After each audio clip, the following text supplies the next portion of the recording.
O Livro Amarelo é uma iniciativa que nós temos que busca ter propostas para o Brasil, propostas práticas para resolver todos os grandes problemas brasileiros.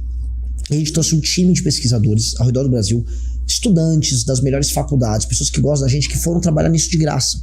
E aí o que é? Primeiro você tem a iniciativa Livro Amarelo, que a gente chama, que são 6 livros que foram feitos, foram impressos, foram best-seller, os 6 livros, a gente vendeu já bastante deles, e com 6 propostas para o futuro do Brasil, entendimento do que é o passado, propostas para saúde, educação, e isso vai ser depois compilado e transformado num livro só, que aí é o Livro Amarelo, que vai sair em julho, que é o livro da nossa campanha, com as nossas propostas. E aí as propostas que a gente vai defender para o Brasil são as propostas do Livro Amarelo.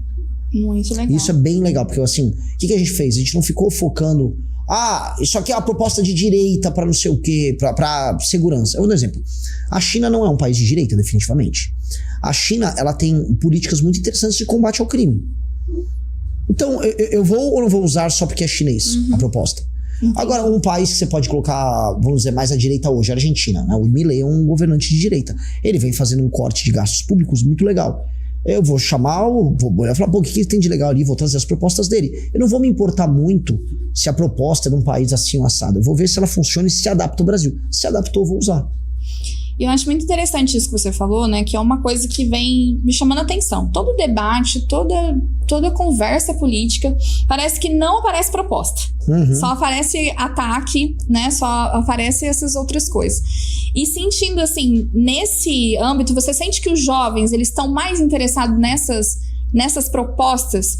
E o que você vê hoje, né, aqui pro Brasil, que você fala assim, não, esse daqui é algo que eu quero, que eu acho que precisa de muito cuidado, mas não tá tendo cuidado? Poxa, muitos assuntos, mas primeiro eu vou concordar com você, eu acho que os mais novos, eles estão mais abertos a uma solução para os problemas deles. Enquanto que as pessoas mais velhas, infelizmente, estão apegadas em gostar de outras pessoas, que é gostar dos políticos. Então tem um problema. É muito mais difícil eu convencer, por exemplo, um senhor de 60 anos aqui no Paraná que gosta do Bolsonaro, ou uma senhora de 60 anos em Pernambuco que gosta do Lula, do que eu explicar para uma pessoa mais jovem uma proposta que resolva a segurança pública. O mais jovem está sendo prático. Ele quer que a gente vá lá e resolva isso, e aí ele topa até discutir o que a gente está trazendo de proposta, ou até discordar. Mas ele quer ver alguma coisa. E os mais velhos ficam assim, não, confia no homem. Aí se o cara é bolsonarista, ele vai falar que Deus tá com o cara. Se o cara é lulista, ele vai falar que, nossa, o Lula gosta do povo. São sempre, não voltam a colocar coisas genéricas. O que a gente propõe, por exemplo, para várias áreas, são sempre soluções claras, diretas, que vêm com uma pesquisa e com uma tese antes. Então, poxa, o que a gente propõe para a segurança pública? Aumento de pena, sim, mas trazer a tese do direito penal do inimigo, a gente trazer também uma leitura de que quem é a pessoa que comete o crime no Brasil? Poxa, o menino que comete o crime no Brasil é um menino homem, jovem, filho de uma mãe solteira que o marido nunca deu atenção muito para os filhos, tem dificuldade para pagar pensão, essa mãe tem que trabalhar, às vezes ela trabalha 2 empregos ao longo do dia para poder se manter, não deu atenção pro filho, esse menino sem atenção, sem referência masculina, esse menino cai no crime. Isso não é nem uma leitura minha, isso é basicamente uma pesquisa que a FGV fez, que mostra que 80% dos meninos que estão na FEBEM, eles não têm a presença paterna. Então a gente já sabe quem são os meninos que cometem crime ou que vão cometer crime há alguns anos. Eles já existem. Eles estão hoje morando em bairros mais humildes, eles estão estudando na escola pública e eles não têm a figura paterna por perto. Esses rapazes a gente tem que identificar na escola, tem que dar treinamento, atenção, disciplina, acompanhamento psicológico para evitar que eles venham a cometer crimes. Porque mesmo em países como os Estados Unidos, que já tem leis duras, esse rapaz ainda assim comete o crime. Tem uma época da vida, que vai especialmente dos 15 aos 20 e poucos anos, que tem até um monte de comentário, o cara não montou o córtex, não tá com o córtex pré-frontal totalmente desenvolvido, mas a real é o seguinte, nessa fase da vida, é muita testosterona, pouca influência, baixa inteligência, muito impulso. E ali as pessoas tomam decisões impulsivas da mais diversa. A gravidez na adolescência acontece nisso, o cometimento de crime, ações irrazoáveis, tomadas de riscos idiotas. Então nessa fase da vida, se não há um acompanhamento, o jovem erra. E o cara que comete o crime é uma pessoa, no fundo, que cometeu um erro muito grande, um erro de cálculo, seguir os próprios impulsos. Então, a escola tem que ser um lugar de identificação dessas pessoas e de prevenção também. Porque eu volto a falar, mesmo destruindo o crime organizado, a gente vai destruir, aumentando as leis penais, leis de execução penal, a gente vai fazer tudo isso, vai diminuir muito crime. Ainda haverá algum crime. E, em geral, quem comete é esse jovem com esse perfil. Este cara precisa ter uma atenção direta para que ele não cometa os crimes. É exatamente esse caso que a gente viu recente agora, daqueles 4 jovens que cometeram estupro coletivo. Isso, no Rio. No Rio de Janeiro. E eu achei interessante que a polícia até falou assim, quem orquestrou o crime, tipo, como se fosse o mandante, o chefe do crime, era um menor de 17 anos. Pois é. E não tem punição severa pra Pois é. Então, isso mostra muito esse problema grave, que assim, é uma idade em que a pessoa é completamente inconsequente, não sabe, é guiada por impulsos e comete o crime e faz, e nem racionalizou a consequência. Ali essas pessoas precisam ser brecadas. Na verdade, tem uma outra estatística muito interessante. Até os 28 anos é o período que a maior parte dos crimes violentos são cometidos pelo criminoso.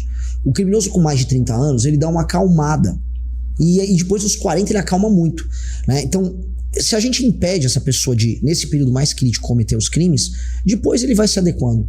Então, nós temos uma faixa de idade que é uma faixa crítica, em que essas pessoas precisam ser abordadas e tem que haver um trabalho com elas para fazer uma prevenção, que vai junto com a lei e com a ordem. Então, o trabalho tem que ser completo.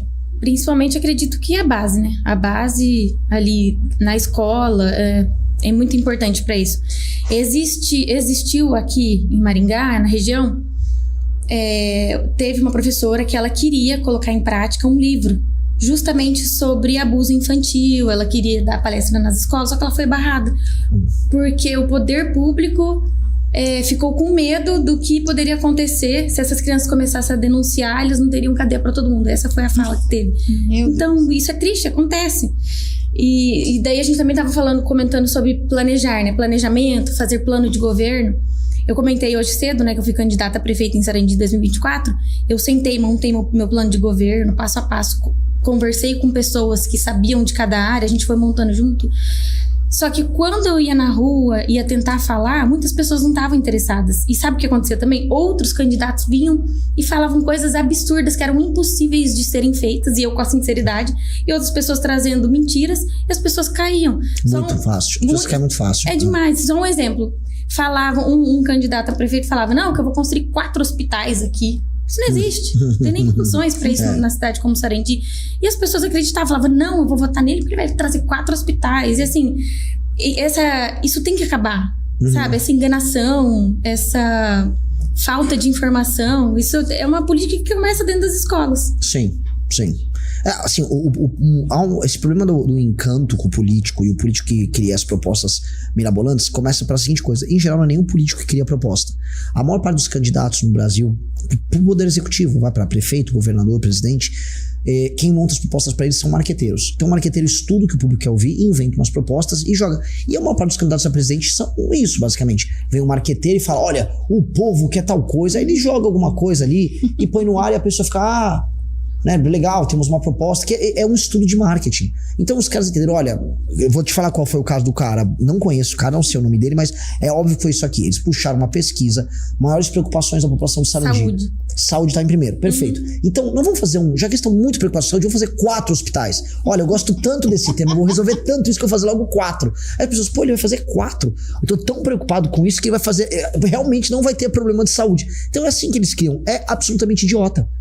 E o problema é que assim, as pessoas caem nessas conversas muito porque também as pessoas não cobram depois da execução disso. Eventualmente um político desses ganha eleição e a pessoa não cobra, deixa passar. É um ciclo de enganação que se repete de 4 em 4 anos, é difícil. Se gostou do vídeo, deixe seu like, inscreva-se no canal e até o próximo vídeo.